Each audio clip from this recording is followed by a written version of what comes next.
ఈరోజు ఈవినింగ్ స్నాక్స్లోకి అయితే కార్న్ వడలు వేసాము. చాలా అంటే చాలా టేస్టీగా ఉన్నాయి. చాలా క్రిస్పీగా సాఫ్ట్గా ఉప్పు కారం మొత్తం టేస్ట్ అయితే ఎమ్మి ఎమ్మిగా వచ్చింది. ఇక ఈ కార్న్ మేము ఎలా తయారు చేసామో మీకు కూడా చూపించేస్తాం. మా వీడియో అయితే కంటిన్యూ చేసేయండి. అండి welcome back to our channel shakes world. ఈరోజు మా ఇంటికి చుట్టాలు అయితే వచ్చారు. చుట్టాలంటే మా అత్తయ్య వాళ్ళ చెల్లెలు అండ్ మా అత్తయ్య వాళ్ళ అత్త కూతురు అనమాట. మా అత్తయ్య వాళ్ళ చెల్లెలు నాకు అత్తయ్య అవుతారని నాకు క్లారిటీ ఉందండి. కానీ వాళ్ళ అత్త కూతురు నాకేమవుతారో నాకు ఇప్పుడు కూడా తెలీదు. ఎవరికైనా తెలిస్తే కామెంట్ చేయండి. ఇంకా ఈవినింగ్ టైం అయింది కదా, టీ అయితే పెట్టాను. ఓన్లీ టీ ఏమిస్తాంలే అని కార్న్ అయితే తెచ్చాను. కార్న్ వడలు అయితే వేద్దామని స్టార్ట్ చేశాను. కార్న్ ఒలుచుకుంటున్నాను కదా, ఈ కార్న్ వడలు నేను ఎలా చేస్తానో నాతో పాటు మీకు కూడా చూపించేస్తాను. వచ్చేయండి. ఇగోండి, మనమైతే ఇప్పుడు కార్న్ మొత్తం ఒలిచేసుకున్నాము చక్కగా. ఇప్పుడు మనం దీన్ని కచ్చా పచ్చాగా మిక్సీ పట్టుకుందాము. మీకు నేను ప్రాసెస్ ఎలాగో చూపిస్తాను. కార్న్ అయితే ఒలిచి పెట్టుకున్నాం కదా, ఇప్పుడు ఒక మిక్సీ జార్ తీసుకొని అందులో 2 పచ్చిమిరపకాయలు, కొంచెం 1 ఇంచు అల్లం ముక్క, కొంచెం జీలకర్ర వేసి ఫస్ట్ ఒక్క సెకండ్ అలా పల్సిచ్చి తర్వాత అందులో కార్న్ వేసుకొని బరకగా అయితే మిక్సీ పట్టుకుంటాను.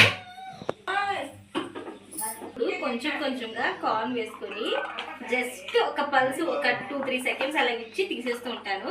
ఎందుకంటే ఈ కార్న్ వడలు నాకు ఫస్ట్లో తెలియనప్పుడు బాగా పేస్ట్ లాగా పట్టాను, అప్పుడు సరిగ్గా రాలేదు.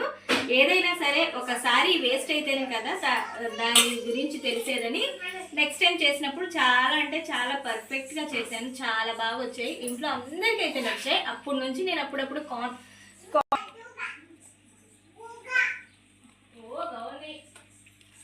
ఇగోండి, మనమైతే ఇప్పుడు ఇగోండి ఇలా పేస్ట్లు అయితే కొన్ని అవ్వలేదు, అవి పర్లేదండి. అలా ఉన్నా పైన తగిలి క్రిస్పీగా ఉంటాయి. ఇలాగా మనం కచ్చా పచ్చగా అయితే అనుకుందాం.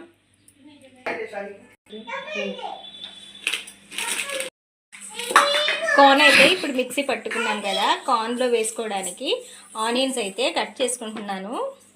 ఇలా సన్నగా కట్ చేసి వేసుకుంటే ఆనియన్స్ చాలా బాగుంటాయి. కార్న్ వడల్లోకి టొమాటో కెచప్ అయితే చాలా. ఇక్కడ మా అక్క కూతురు వీడియో తీస్తుంది, నన్ను అయితే మాట్లాడనివ్వకుండా నవ్వుతుంది. నేను పాట పాడుతుంటే నా పాట బాగాలేదంటండి. ఏదో బాత్రూమ్ సింగర్ని పాడుతుందండి అంటే నా పాటకి తెగ నవ్వేస్తుంటాను. ఇంకొకళ్ళకైతే వాంతి కూడా వచ్చేస్తుంది మా తమ్ముడికి. ఇలా ఉల్లిపాయలు కట్ చేసుకొని వేసుకోవాలి. ఈ కార్న్ వడల్లోకి ఇది ఉంది కదా, ఏంటిది ఇది? క్యాప్సికమ్ కూడా వేస్తే చాలా అంటే చాలా టేస్టీగా ఉంటుంది.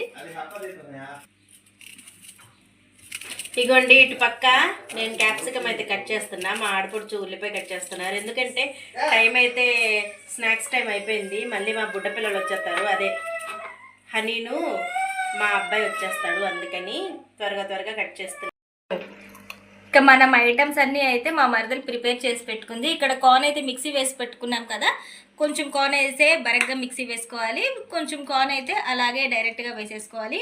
ఇప్పుడు ఇందులోనే కట్ చేసిన ఉల్లిపాయలు, క్యాప్సికమ్ కట్ చేసుకొని, గరం మసాలా, కారం, చాట్ మసాలా, తగినంత ఉప్పు, కొంచెం శనగపిండి అంటే ఒక 2 టీ స్పూన్స్ అలాగా శనగపిండి ఎందుకు వేస్తారంటే మంచి టేస్ట్ అయితే వస్తుంది. తర్వాత అందులోనే కొంచెం బియ్యపిండి, ఒక 3 స్పూన్స్ అలా బియ్యపిండి కావాలంటే మనం ఒకవేళ బైండింగ్ అవ్వలేదనుకోండి ఇంకొంచెం అన్నా యాడ్ చేసుకోవచ్చు. ఎందుకంటే ఈ కార్న్లో వాటర్ క్వాంటిటీ ఎక్కువ ఉంటుంది కదా, తొందరగా వాటర్ అనేది స్ప్రెడ్ అవుతుందన్నమాట. అందుకని మనం బియ్యపిండి ఎంత కావాలంటే అంత యాడ్ చేసుకోవచ్చు. ప్రస్తుతానికైతే 3 స్పూన్స్ అయితే యాడ్ చేసింది. ఇప్పుడు ఈ మొత్తాన్ని బాగా మిక్స్ చేసుకోవాలి. ఈ కన్సిస్టెన్సీ మొత్తం అయితే వడల్లా తయారవ్వాలి. అలా తయారైతే ఇంకా మనం వడలు అయితే వేసేసుకోవచ్చు అనమాట.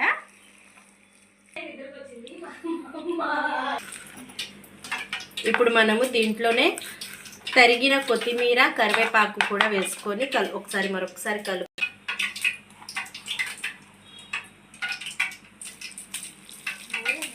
ఇగోండి, ఇప్పుడు మనం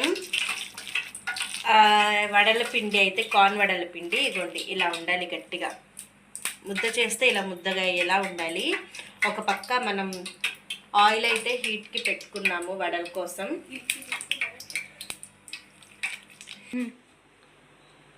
ఆయిల్ అయితే హీట్ ఎక్కింది. ఇలా ఆయిల్ హీట్ ఎక్కినప్పుడు కొంచెం వేసుకొని ఫస్ట్ చూసుకుంటుంది మా మరదలు.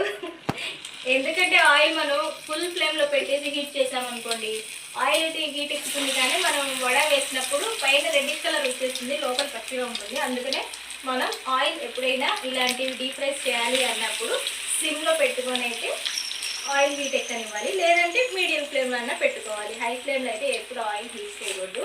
ఒక పక్కన మా మరదలు వడలు అయితే వేయడం స్టార్ట్ చేసేసింది. ఇంకా మా కడుపులో యాజ్ యూజువల్ ఎలుకలు పెరగట్టడం స్టార్ట్ అయిపోయింది. మా మరదలు వేయాలి, మేము తినాలి. ఇంకోవైపు మా అక్క కూతురు అయితే కెమెరా పట్టుకుంది కదా, వడల వైపే చూస్తుంది.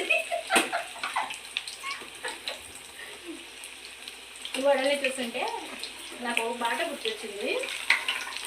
అంటే నాకు అది సీరియల్ కాదంటుంది చెప్పు. ఎందుకండి మళ్ళీ మీరు అందరూ భయపడతారు. అందుకే నేను కాదు మరి ఎందుకమ్మా చెప్తాను. అంతేనండి రోజు కదా ఇలాంటి పనులు చేసుకునేటప్పుడు ఒకళ్ళకి ఇద్దరు ముగ్గురు ఉన్నాం అనుకోండి, మనం ఎంత కష్టపడి పని చేస్తున్నామో మనకు అర్థం కాదండి.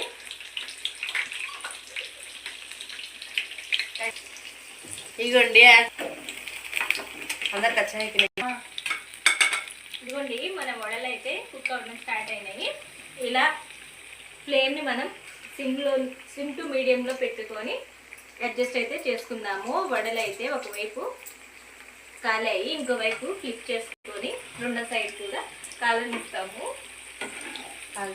ఇదిగోండి మనం ఇలా గోల్డెన్ బ్రౌన్ వరకు ఫ్రై చేసుకోవాలి. అన్నీ ఇలాగా. ఇంకా మనకి ఎన్ని వడలు కావాలి, మిగతా పిండి అంతా ఇలా అయితే వేసేసుకోవాలండి.